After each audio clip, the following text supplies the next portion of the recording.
Thank you for turning to page 121. Today we're going to take a look at some more Deities, Demigods, the World of Greyhawk in issue 71 of Dragon Magazine. This issue also has a special bonus feature of a different type of deity that was existent in Gygax's campaign. So we're going to take a look at both those articles in this one, plus a few other features this issue had. This is a really good issue of the Dragon. So today on page 121, Deities, Demigods, and Greyhawk.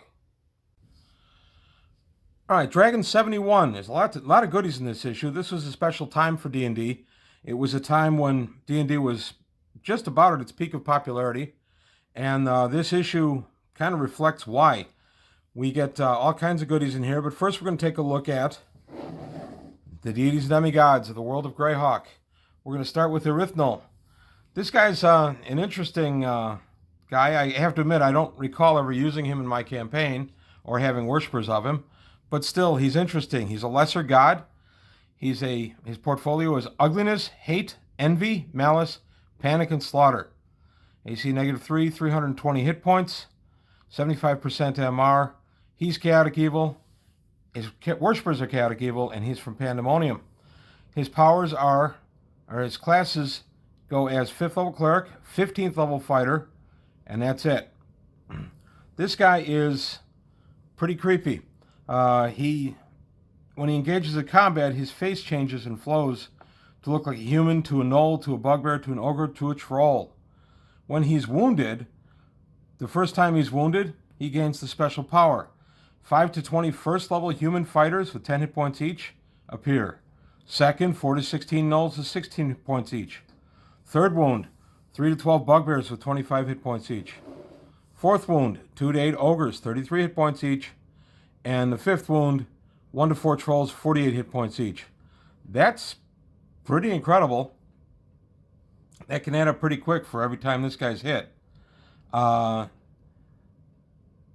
He can cast a fear spell to make his opponents be more frightened of him than they ordinarily would be. Clerics of Arythnol dress in rust-colored garments. Their ceremonial robes are often white spattered with blood. Masks include stylized visages for each of Arythnol's 5 aspects. Each cleric above 3rd level is also able to cast a scare spell as if he or she were a magic user. This spell is an addition to the normal magic user spells, or cleric spells. So that's kind of neat. You get a free fear spell for worshiping this guy. Most places of worship for him are hidden, and they usually have small cults, things like that. So now we go to the next guy on the line. Incabulous. I have used this guy a few times in my campaign. When I say I've used them, I don't mean I've had the deities appear. I mean I've had a plot involving their clergy or they themselves in some manner. I rarely have had deities appear once I got over my, hey, let's just use the Deities and Demigods as a big monster manual phase. That would have been the very early 80s. So this is Incabulous. He's a major god. His portfolio includes evil, plague, sickness, famine, drought, disasters, and nightmares. So this guy, he's a fun guy to party, I'm sure. Armor class -9, 383 hit points. 95% MR, he's neutral evil. His worshippers are just evil. And he is from Hades.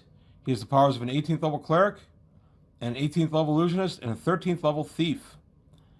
This guy's not nice.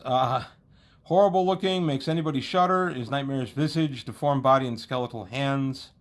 Roams the astral, ethereal, and prime material plane. He only comes out to the prime material plane in darkness. He has a staff of wounding, which is the reverse of a staff of curing, which is pretty cool. He can only be hit by +4 or better weapons. Those who worship and serve Incabulous are most secretive, fearing the wrath of those who detest what Incabulous stands for. Even other groups don't like this guy. Many do call upon this deity in hidden temples. His priesthood dresses in black, of course, with the Eye of Possession symbol in bronze. Faithful clerics of 5th level and higher have the ability to cast hypnosis, as if they were 3rd level illusionists. At 8th level, they can cast a sleep-like spell by touching the single intended victim. Interestingly, it doesn't say anything here about the level of the victim, since sleep only goes up to 4+4 hit dice. You'd have to house rule that. Not a nice guy. I have used him once or twice. I used an evil cult of his once or twice in my game. It can be a very good bad guy group for a nice adventure hook for you.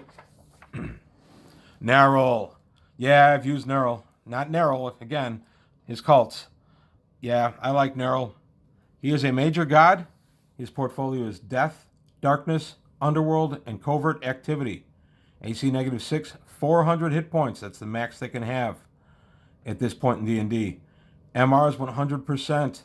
He's neutral evil. His worshippers are any evil. He's from Tartarus. He operates as a 16th level cleric, a 16th level magic user, and a 16th level assassin. Interestingly, assassins can only go to 15th level. So this guy's got one more. The Spinal Death of Deities. Spinal Tap of Deities. Sorry. He's the foe of all good, hater of life, bringer of darkness, king of gloom, reaper of flesh. He's not a nice guy. He's got a magical scythe. It's a +5 weapon to hit. Life Cutter causes instant death unless the victim saves versus death magic. Even if you save, you take 5 to 30 points of damage, which cannot be magically cured except by a heal spell or similar high-level curative. So that's up to you. A wish would do it. The scythe is nasty. It can cut into the astral, ethereal, gaseous form creatures, things like that. He can summon in Demigods, which is just scary as can be. He can cast an Ebony Tendril spell. You can see Gygax spent a lot more time on some of these than others. I know Narrow played a big part with the hierarchy in the Horn Society. So, and Narrow also makes an appearance in the Gore the Rogue books, in the second book, Artifact of Evil. I think he's in a couple of the others, but I know he's in that one. He can travel to any of the lower planes at will. His senses are doubled. Human normal. Creatures of evil. Humans and humanoids also pay homage to him. Assassins and thieves regard this deity as a patron. Let's see. Other places. His clerics dress in rust red and blackish rust garments. Carry staves, and somewhere bear the unholy skull inside symbol. Clerics of 1st through 4th level are trained to use sickles as weapons, equal to a dagger in damage. There's some cutting weapons for you. Clerics of 5th and higher can employ scythe-like polearms, treat as hook for shard. All of Narrow's clerics are trained so that they can be surprised only 1/2 as frequently as other persons. So you get a few perks for following this guy, but no bonus spells. What are you doing, man? His worship is done in full darkness. The litany is ghastly, and we won't go into real details.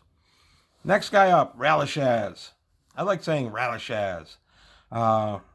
Ralashaz, his clergy has popped up once or twice in my campaign. He is known as the Unlooked For. He's a lesser god. His portfolio is chance, randomness, bad luck, misfortune, and madness. And his AC is 0 or -6, depending. Let's see, what's his hit points? 140 plus 5 to 50, and you check each time. There's the element of randomness with this guy. He has magic resistance of 71 to 90%. You roll it each time. His followers, his alignment is chaotic, leaning toward evil, and his worshipper's alignment is any, but usually chaotic. He has the powers of an 18th level cleric and a 9th level illusionist. He's a deity of chance, ill luck, and misfortune. That's why he leans toward evil. If there is an event or a random thing that's going to come out for someone who is going to Ralashaz for help, it's probably going to be a bad one. But his clerics never seem to suffer misfortune or ill luck. But if they do, it's really bad. Pretty interesting guy. His clergy is actually very interesting. I like messing around with luck a little bit. It's just fun. So this guy's a good one for that. Let's see. Few persons formally worship Ralashaz. There are a handful of small shrines and temples in large cities and out-of-the-way places. Clerics of Ralashaz wear vari-colored robes of differing materials. At 3rd through 6th level, roll a d4 for each individual. Clerics of this deity gain the ability to sleep by gaze. 1 use per day, saving throw applicable. Now again, we don't see a level, so I'm assuming that this is any level because they do get a saving throw. It is noteworthy that these clerics never seem to suffer misfortune or ill luck unless it is very, very bad indeed. Ceremonies of worship of Ralashaz involve random notes on musical instruments, babbling paeans, the frequent casting of augury devices, and other kinds of strange things. So Ralashaz is a fun guy. And then finally we go to Wastree, or Wastree, depending on how you want to say it. I'm going to say Wastree. Wastree, the Hopping Prophet. This guy's a demigod. His portfolio is bigotry, self-deception, and amphibians. Armor class -3. He has hit points are 129. Magic resistance 50%. He is lawful neutral, leaning toward evil. And his worshippers' alignments are lawful neutral to lawful evil. He is from the Prime Material Plane, so our Prime Material Plane in my campaign. He's a 15th level cleric, 7th level assassin, and 8th level monk, which is pretty interesting. He can kind of cover you with warts when he fights you, things like that. Wastree is primarily down in the vast swamp, which also is, it's south of Sundi on the map. It's also where one of the locations for the Tomb of Horrors is. So it's kind of an interesting idea that you could be down there dealing with the tomb and still have to deal with this guy. He's mutated, become more or less human. He's kind of loves frogs in a really serious way, so much so that he kind of warped and mutated himself through magic into being kind of a human-frog hybrid. Kind of interesting. He can summon frogs and toads, bullywugs. This guy is fun to bring into your campaign, to bring his group in if you've got any kind of swamp in the area. These guys can be a real pain to deal with. Let's see. He's got helpfuls. There are dozens of lesser servants, clerics of 1st through 4th level. Let's see. They have to hop around like little toads, which is kind of interesting. Clerics above 4th level are able to use Jump Spell, as the magic user spell once a day at a level of efficacy equal to that of the magic user at the same level. All these clerics speak with amphibians as well. So pretty interesting, guys, if you're interested in introducing one of the odder things to a Greyhawk campaign. But I've had good luck with him. I ran a very lengthy campaign down in Sundi, and a lot of it was dealing with the various minions of the Hopping Prophet down near the vast swamp. So he can be a great MacGuffin. He's fun. Okay, now we go to the bonus stuff in this issue. These are from Greyhawk's Worlds. These are the Quasi Deities. There are a lot of things these guys are mentioned in. Heward, of course, Kyotom, Merlin, and Kellenin. The idea behind this was to let us know who these guys were if you had seen the module, The Land Beyond the Magic Mirror. I did a profile of that a few months ago. And these are basically NPCs that were just too powerful. Sorry, these were player characters that became too powerful and ended up getting retired. Gygax decided to present them here because they are so famous within Greyhawk.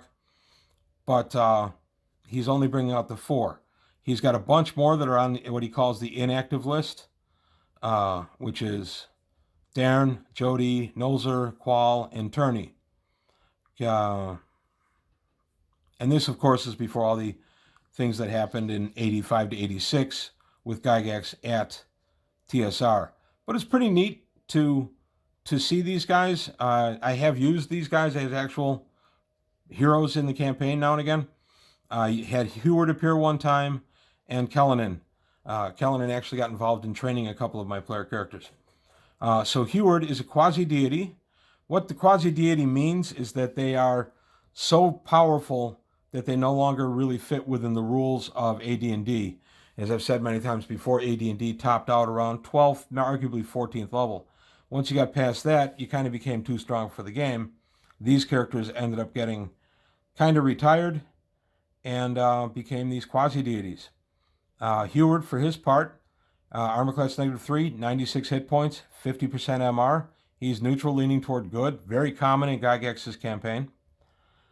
He operates as a 10th level magic user and 10th level illusionist, and a bard of 20th level. So as you can see, this guy has a lot of powers to draw on. Heward's Mystic Organ comes from this guy. This guy's fun. I used him in conjunction with putting the Mystical Organ in one time. Very lengthy campaign where they were questing for the organ, and ended up, they had gotten quite powerful by the time they got to it. They were around 12th level. Heward met them and let them go ahead and play on the mystical organ. It was pretty neat. And then we go to Kyotom, He of the Ointment. Yeah, he is Quasi Deity, armor class -8, 77 hit points, 77% magic resistance. He operates as a 14th level cleric, an 18th level magic user, and a 16th level illusionist, a 10th level monk, and a 20th level bard. Okay, again, you can see why, especially in the original rules as written, in 1983, why these guys would have been retired. These characters have been around greater than 10 years, but I had nothing in my campaign to compare to what these guys are and can bring to the table in one shot. Just kind of neat. I like the Quasi Deities. I thought they were a good idea. We toyed with introducing Quasi Deities for a while, but we decided against it. Now, I'm not talking about these guys. We had talked about some of our more powerful characters. We wanted to move them on to Quasi Deity or just semi-retire them. For the most part, they're semi-retired. So next we have Mural Merlin. He is also Quasi Deity, -2 armor class, 135 hit points, 35% MR. His alignment is lawful, leaning toward good. He is 12th, has the powers of a 12th level paladin, 12th level magic user, 12th level illusionist. So this is kind of neat. He's got 6 guns, but they don't work in Greyhawk, so they shoot magic missiles, which is kind of cool. And then we go to one, this Kyotom is not actually Quasi Deity, he's a Demi-Deity, or a hero deity. He is that much closer to becoming a demigod. And he is the Prince of Swords. Armor class -5, 159 hit points, 100% MR. He fights a 20th level fighter, 5th level magic user, 5th level illusionist powers, and 10th level thief acrobat powers. Gygax was still pushing that. This guy's kind of neat. I actually had 2 players that were sword specialists, and both players were in the same campaign together, and they both really worked their sword aspect. They did so much with their swords. When they got a new sword, they gave thanks and everything else, that I actually had Kyotom appear at one point when they were around 10th level, and he actually went ahead and trained them up a little bit, giving them both an additional +1 to hit, because they were so devoted to the sword. So I thought it was pretty cool. I like these demi-deities, quasi-deities, demi-heroes, whatever you're going to call them. I do like them. This is a hero deity. Again, we looked at the possibility of introducing these when we got higher level, if we were going to move any of our characters to any kind of quasi-deity status. And as a group, we decided against it. So I'm going to take a look at 1 or 2 more things in this particular issue of the Dragon. This was a great time to be reading Dragon. New Druid spells. These all ended up in Unearthed Arcana, but again, we get a preview here. And then next issue, the new Cavalier subclass. So we got an opportunity to see a lot of stuff that was coming out that would be later in the improved book. We got to see it here. And then we got a very lengthy article on combat initiative. I never used the stuff in that one. And then we got, if you're into the Boot Hill game, this is the Taming of Brimstone adventure. So again, a great time to be involved in TSR. You even get a little layout of the town. This is just cool. I never played Boot Hill. I'm not a cowboy guy much, but I knew a couple people that did love it, and they swore by it. And then we get the Sage Advice, which was also pretty solid. Neat Traveler ad for the Traveler Adventure, and so on the rest of the book. So again, this was the glory day of Dragon Magazine, in my opinion, in the 80s. They were just a lot of fun. You never knew what you're going to get issue to issue, which is what made them so much fun to read. So that's all I've got to say today. If you have any questions or comments, please leave them below. If there's anything you'd like to see profiled on the channel, let me know. And that's it for today on page 121. Thanks for watching, and I'll see you next time.